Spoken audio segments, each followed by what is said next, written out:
देवेभ्यो नमो नमः स्वाहा। इदं विश्वेभ्यो इदं नमः होम अग्नेः स्वाहा।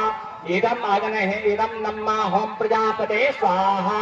इदं प्रजापते इदं नमः होम वायवे स्वाहा। इदं वायवे इदं नमः होम। सब मेरे साथ बोलना। माँ लक्ष्मी प्रसन्नाय वरद। नांगल पठानी में भव्य हिंदू सम्मेलन संघ की राष्ट्र निर्माण यात्रा पर हुआ विस्तार से प्रकाश। पूर्व सरपंच नांगल पठानी एवं सम्मेलन संयोजक जगमाल सिंह की मेहनत लाई रंग। गांव नांगल पठानी के स्टेडियम में शीतला माता हिंदू आयोजन समिति श्री केशव नगर मंडल द्वारा भव्य हिंदू सम्मेलन का आयोजन किया गया। कार्यक्रम में मुख्य वक्ता के रूप में राष्ट्रीय स्वयं सेवक संघ के जिला प्रचारक प्रदीप जी उपस्थित रहे, जबकि महेंद्रगढ़ से डॉक्टर नीरज आचार्य ने भी अपने विचार व्यक्त किए। दड़ोली आश्रम के स्वामी समर्पणानंद के सानिध्य में आयोजित सम्मेलन ने सामाजिक एकता, संगठन और सांस्कृतिक जागरण का संदेश दिया। मुख्य वक्ता प्रदीप ने अपने संबोधन में संघ की स्थापना से लेकर वर्तमान तक की यात्रा पर विस्तार से प्रकाश डाला। उन्होंने बताया कि वर्ष 1925 में डॉक्टर केशव बलीराम हेगड़ेवार द्वारा स्थापित संगठन ने समाज जीवन के विभिन्न क्षेत्रों, शिक्षा, सेवा, ग्राम विकास, आपदा राहत एवं राष्ट्र निर्माण में निरंतर कार्य किया है। उन्होंने कहा कि संघ का उद्देश्य समाज को संगठित होकर राष्ट्र को सशक्त बनाना है।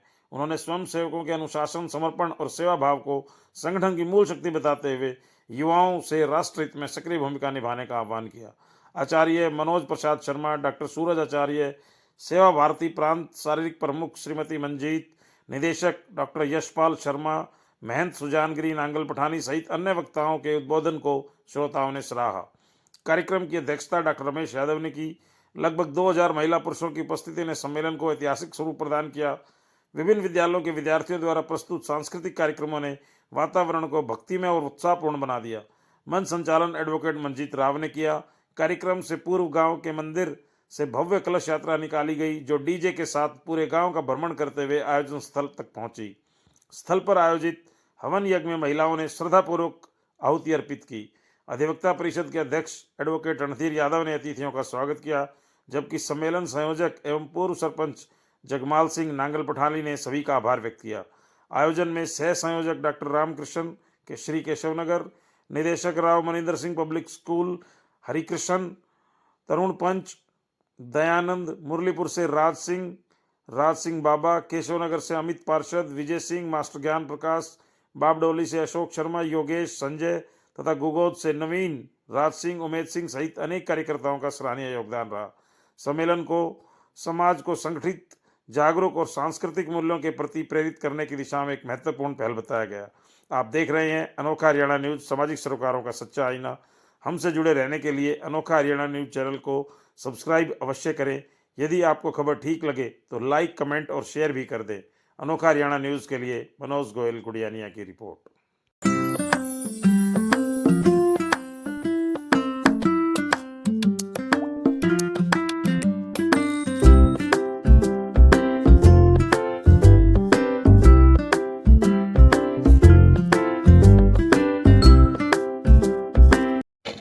हिंदू सम्मेलन आयोजित समिति के अध्यक्ष एवं सदस्यगण और हरियाणा के कोने कोने से यहाँ पर अपना विराट रूप का साक्षात्कार करने के लिए जमा हुए हमारे हिंदू भाई बहन एवं मातृशक्तियों को मेरा इस मंच से जय श्री राम। मैं चाहता हूं कि इस प्रोग्राम को आगे बढ़ाने से पूर्व आप दोनों उठाकर जयकारा लगाएंगे, क्योंकि दिल्ली तक भी सुनाई दे कि नंगल पठानी में मां शीतला माता हिंदू सम्मेलन समिति आयोजन कर रही है। दोनों हाथ उठाकर सब खड़े करेंगे, बोले भारत माता की।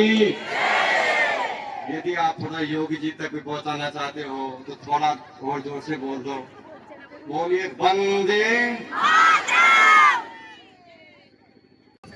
कभी से ही हिंदू समाज जब भारत में रह रहा है या विदेशों में भी, तो कहीं न कहीं कुछ ऐसा हुआ कि जो इस कार्यक्रम की हमें आवश्यकता पड़ी। पूरे भारत में राष्ट्रीय स्वयंसेवक संघ के 100 वर्ष पूरे होने पर एक अभियान के रूप में ये कार्यक्रम जो हो रहे हैं, कोई भी सरकार कितनी भी योजनाएं बनाए या कुछ भी ऐसी नीति लागू कर ले, लेकिन जब तक समाज के जन उस कार्य के लिए आगे नहीं बढ़ेंगे, समाज हित के लिए कार्य से नहीं जुड़ेंगे, तो वो कोई भी योजना सफल नहीं होती। हम सब जानते हैं कि हमारे वेद पुराण उपनिषदों में भी मानव कल्याण के लिए ही प्रेरित करते हैं। स्वामी श्रद्धानंद जी ने किया, स्वामी विवेकानंद जी ने किया, गुरु गोविंद सिंह जी महाराज ने किया, महाराणा प्रताप ने किया, राव तुलाराम ने किया। ऐसे सब महापुरुषों ने इस देश को हिंदू देश बनाए रखने का प्रयास किया। और मेरे से पहले वाले वक्ता ने कहा कि ये संघ का शताब्दी वर्ष है, तो संघ जिस समाज के लिए काम करता है उस समाज का नाम है हिंदू समाज। हमारा काम किसी के विरोध का नहीं है, किसी के समर्थन का नहीं है, केवल और केवल हिंदुओं के हित का काम है। तो ऐसा ही अपना संगठन 1925 में नागपुर में शुरू हुआ। शुरू करने वाले का नाम डॉक्टर केशवराव बलिराम हेडगेवार। आप पेशे से चिकित्सक थे। उस समय में वर्तमान में जो राजनीतिक परिदृश्य थे, तो उसमें वो पूर्णतः सक्रिय रहते थे। रहते रहते धीरे धीरे ध्यान में आया कि हिंदुओं को संगठित करना है, पूरे सर्वदूर हिंदू समाज एक जैसा सोचे। इस एंगल से कितनी बातें हो सकती हैं। तो हिंदुओं की भाषा अलग है, भूषा अलग है, पहनावा अलग है, संस्कृति अलग है। अब आप हरियाणा को ही देख लीजिए, दक्षिण हरियाणा का कल्चर अलग है, उत्तर हरियाणा का कल्चर अलग है, पश्चिम हरियाणा का कल्चर अलग है, पूर्व हरियाणा का कल्चर अलग है। तो ये इतना बड़ा हिंदुओं का देश, जिनकी भाषा अलग है, बोली अलग है, संस्कार अलग है, तो कैसे एक जैसा हो। तो इसके लिए उन्होंने संघ की शाखा शुरू की। शाखा में छोटी आयु से आकर के बच्चा जब खेलता है और खेलने के साथ साथ पूरे देश में एक जैसी बात दोहराता है, तो उसमें एक होने की भावना का निर्माण होता है। तो एक होने के लिए क्या कहना पड़ता है? तो एक प्रार्थना होती है, प्रार्थना के अंत में कहते हैं भारत माता की जय। अब भारत माता को हिंदी में भी भारत माता कहते हैं, पंजाबी में भी कहते हैं, गुजराती में भी कहते हैं, देश की जितनी भाषाएं उन सब में भारत माता कहते हैं।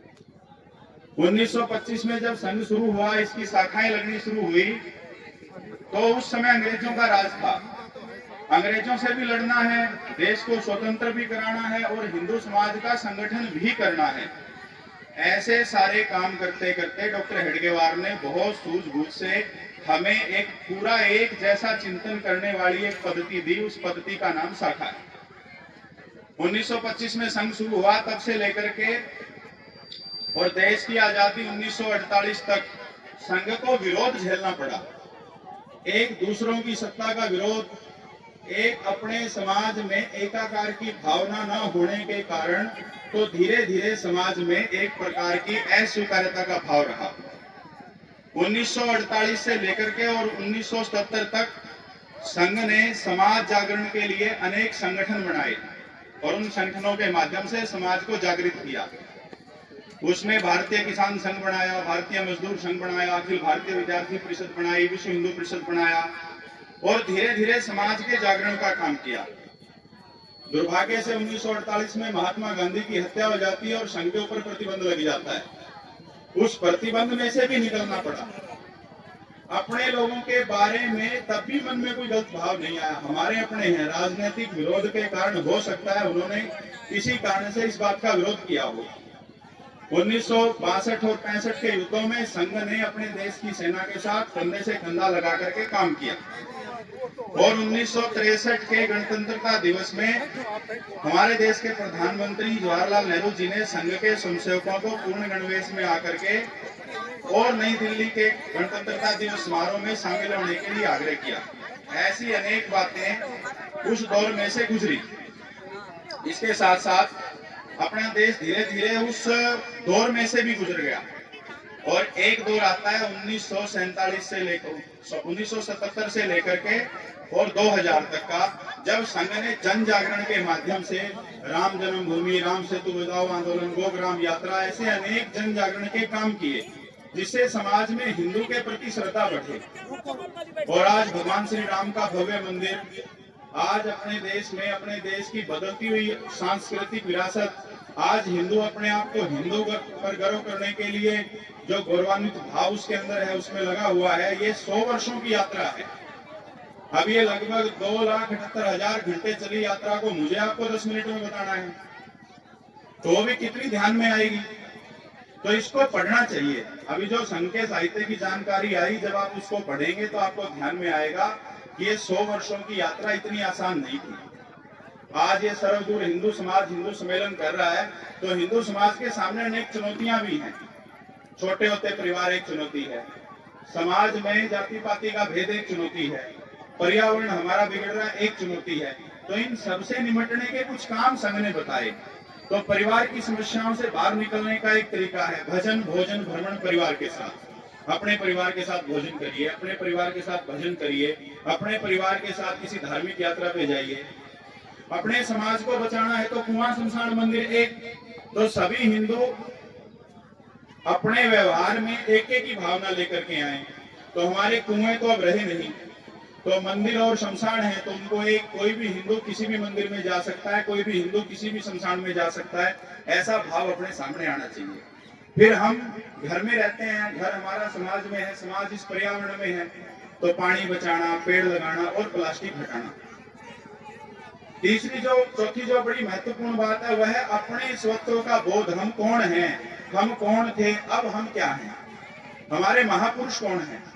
हमारे महापुरुष छत्रपति शिवाजी महाराज हैं, महाराणा प्रताप हैं, गुरु गोविंद सिंह हैं, गुरु नानक देव जी हैं।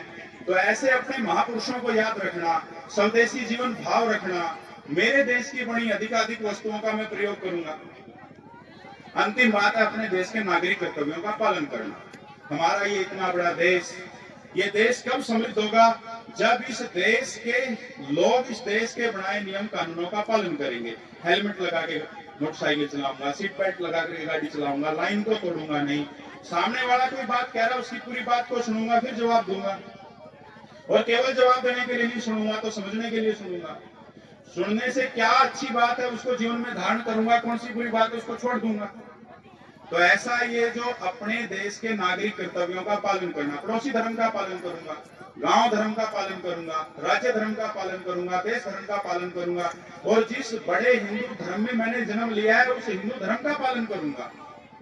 भगवान श्री कृष्ण ने कहा है कि अपने धर्म में मरना श्रेयकर है, दूसरे के धर्म में मरना भयावह है। स्वधर्मे निधर्म श्रेयः पर धर्मो भयावह। दूसरे के धर्म में मरना बहुत भयंकर काम है। तो अपने धर्म का पालन करूंगा। हमारे समाज के सामने चुनौती है धर्म परिवर्तन की। जी, और हमारी जीजी मंजीत जी ने बहुत अच्छी बात बताई है। लेकिन अभी एक व्यक्तित्व जो हमारे बीच में पधारे हैं, जिनका नाम आचार्य नीरज मेधार्थी है। ये अपनी राजस्थान विश्वविद्यालय में प्रोफेसर की नौकरी थी। इनके अंदर एक आग थी कि मैं इस सनातन को कैसे सबसे ऊपर ले जाऊं। इस आग के कारण अपनी स्वेच्छा से त्याग पत्र दे करके अपनी सर्विस से और इसी काम में लगे हुए हैं। तो ये आप लोगों को बहुत बढ़िया बात बताएंगे। यदि आज नीरज मेधार्थी को सुन के नहीं गई तो समझ लो कुछ भी नहीं, इस सम्मेलन में आने की कोई सार्थकता नहीं होगी। और मैं मेरे विषय में अभी हमारे संचालक जी को कह रहा था कि भाई हमारे हरियाणा में एक बात कही जाती है, वो बात ये है कि घर की पालक दाल बराबर, कभी भी उबाल के खा लियो। नू दूध पियाती जाएगी और नू रील ने नू टिक टिक टिक टिक टिक टिक करती जाएगी इंस्टाग्राम पे, फेसबुक पे, यूट्यूब पे। मोबाइल फोन एडिक्शन गूगल पे डालो, रिसर्च शोध करो। ये जो भारत देश है भाई ऋषियों को देश है, को मतलब ऋषि कौन होया करता तो शोध कराया करता, जिनकी दिमाग तेज होया करता, जिनकी बुद्धि तेज होया करती। तो थोड़ा सा पढ़ो है मोबाइल को नुकसान किससे है, थोड़ा सा पढ़ो। और जब पढ़ोगा तो बेरो पाटको मोबाइल फोन एडिक्शन स्कूल वाला बालका में, कॉलेज वाला बालका में भारत में इतनी तेजी से फैल रहा है जो दिमाग खराब कर रहे से, न्यूरोनल कनेक्शन में बिगाड़ रहे से, नर्वस सिस्टम में बर्बाद कर रहे से, बालका में डिप्रेशन एंजाइटी जैसी खतरनाक बीमारी पैदा कर रहे हैं। पब में डाटाबेस में जब डालोगा तो ऑथेंटिक रिसर्च पेपर मिलेगा। मोबाइल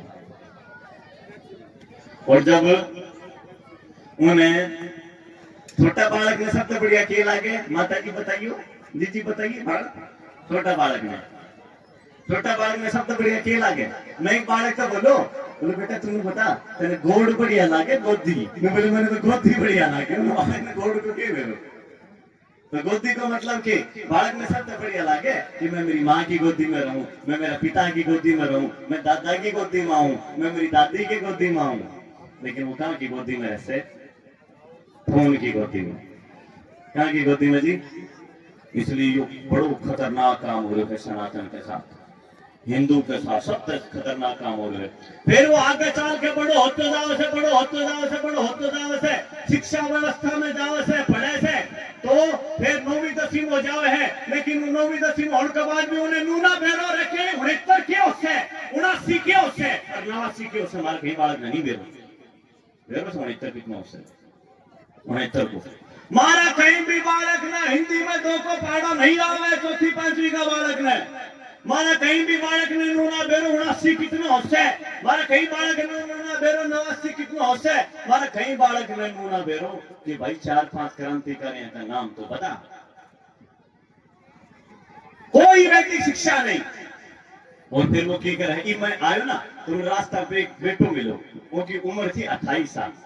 मैं बोले बेटा क्या कर रहे हो, तो बोलो आचार्य जी मैं तैयारी कर रहे हूँ। मुझको तेरी तो ये ब्याह होने की उम्र से तैयारी कर रहा नौकरी की।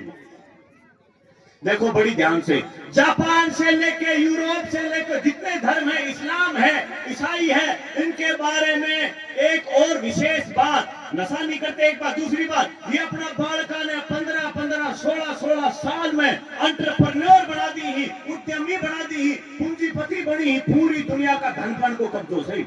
और मारा 32-33 साल तक क्या कर रहे हो, मैं ना फलाना कॉलेज में जाऊंगी करके आता क्या है, मारा बालका में किमी नहीं आ रहे हो, मारे बालका में कोई कौशल को ना, एक काम करा बेटा तार जोड़िए पंखा को ना, तो की वजह क्यों हो, जब हमारा पूरा हिंदू सनातन समाज उत्तम कृषि मध्यम व्यापार करे, चाकरी कुकर निदान, ऐसे समाज में सबसे 2 चीज प्रमुख थी, एक तो खेती और दूसरा व्यापार, और ये व्यापार का बल पे ही पूरी दुनिया में 75% निर्यात करा करते और निर्यात, क्योंकि हर व्यक्ति 15 साल में सुनार को बेटो 15 साल में माला बनाया करतो, गुट्ठी बनाया करतो, चैन बनाया करतो, लकड़ी की इंडस्ट्री थी गांव-गांव में, सोना की इंडस्ट्री थी गांव-गांव में, मिट्टी की इंडस्ट्री थी गांव-गांव में, लोहा की इंडस्ट्री थी गांव-गांव में। लेकिन ये सारी ऐत रूप में मैकोले आयो है, मैकोले के समझ में आयो कि ये काम से जुड़ा हुआ धर्म है,